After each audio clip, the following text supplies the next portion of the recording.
Chapter 4, Part 3. What is it that makes narcissists so attractive?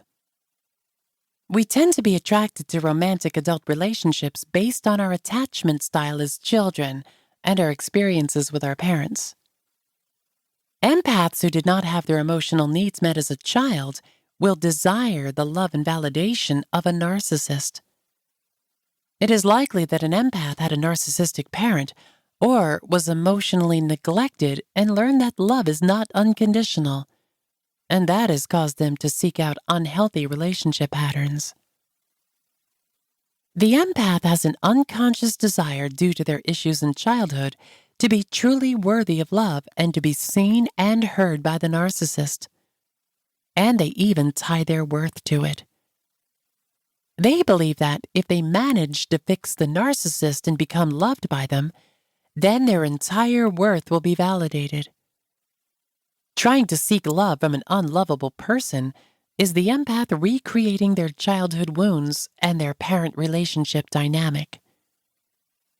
When a narcissist starts to deflect or pass on the blame to others, it's due to their deep-rooted insecurity with themselves and the pain they have associated with that. They also had narcissistic parents or experienced some kind of traumatic event or abuse that affected them as adults and shaped the course of their childhood. But this is just a reason and not an excuse for the abuse they inflict as adults to their victims.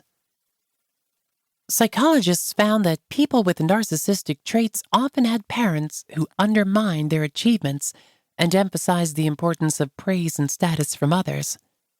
And this causes speculation on whether it teaches a child that they're better than their peers. On the other hand, parents who were loving and warm were more likely to raise their children who had healthy self-esteem, because parental affection teaches a child that they're valuable and not superior. Narcissistic abuse is never the victim's fault.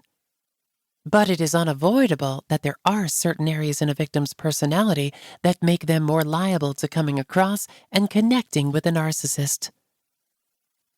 To understand if you have any of these traits in your personality, ask yourself these questions. Was one of my caregivers when I was an infant an alcoholic, emotionally absent, or a narcissist? Does the narcissist in my life resemble that caregiver? Am I repeating the cycle of my childhood? Can others rely on me, even if I have nothing to gain? Do I have difficulty maintaining or setting boundaries? Do you struggle with self-esteem or confidence? Are you a highly sensitive person or an empath? Do you have a tendency to help or save people with issues?